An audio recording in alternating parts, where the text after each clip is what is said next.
Hi there.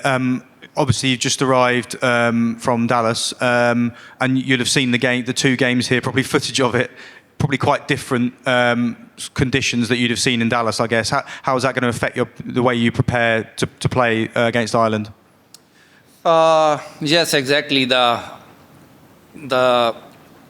conditions are different, especially the drop-in. We've been prepared for it. We know we had the experience for the drop-ins in Global T20. It's a local league. So we were expecting that.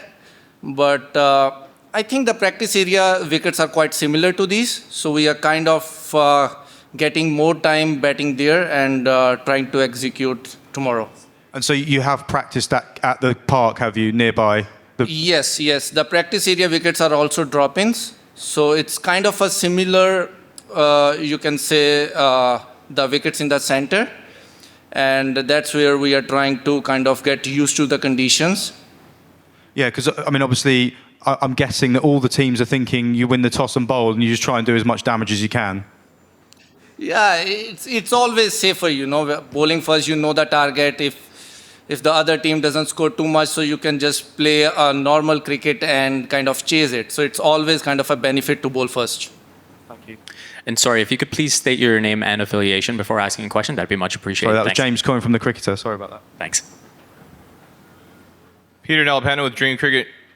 What's the biggest adjustment that you have to make, whether skill-wise, mentally, coming from Dallas to play in this facility that you've obviously not played Imagine before? I think the Dallas wicket is quite flat. It's a batting paradise, you can say. You can swing through the line. This wicket is a bit kind of you can say a tricky one, so you cannot play some of the T20 shots, you can say. So you have to play a conventional cricket, and what I see, it's playing on the pitch little bit difficult than Dallas. Difficult in what way specifically? It's a lot of lateral movement, so there's a lot of swing comparatively to Dallas. So if you kind of want to basically hit the good length balls, it's a bit difficult.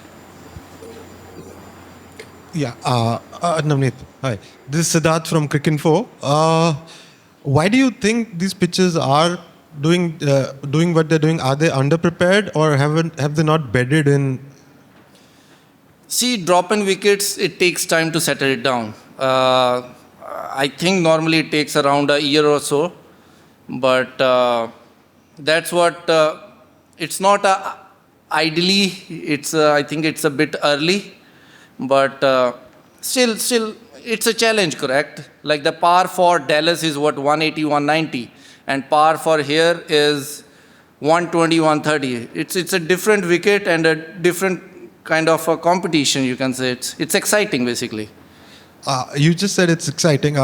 You must have friends in Canada who are not cricket fans. If you were to bring them to this to cricket through these kind of games, would they be excited?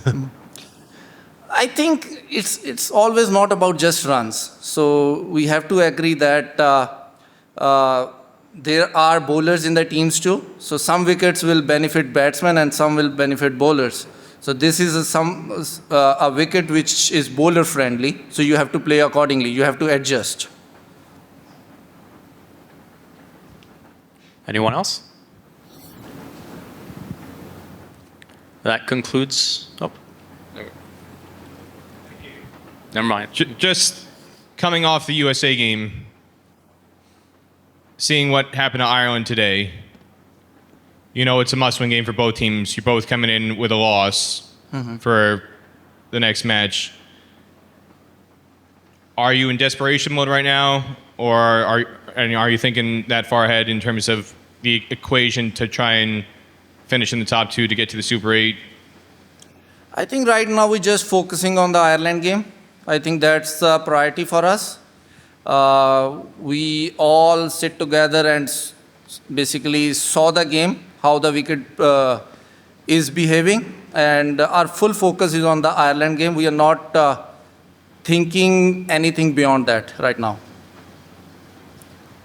Is that everyone? Oh, we got one more. And just thinking back to the qualifier in 2019, I know it's 5 years ago now, but you've got to win over Ireland in this format.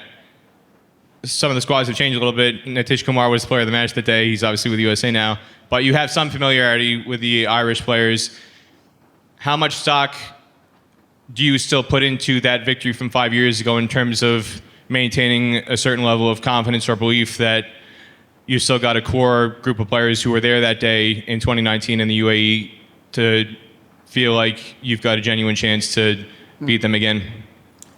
I think, yeah, last time we played in 2019 and we able to surprise them that time. And we are hoping we can do this again, especially with the few more players who are kind of senior players, like especially like Klim Sana, Aaron Johnson. So it's kind of add value to the team. So we are hoping we can surprise them again. Thanks so much for attending the press conference.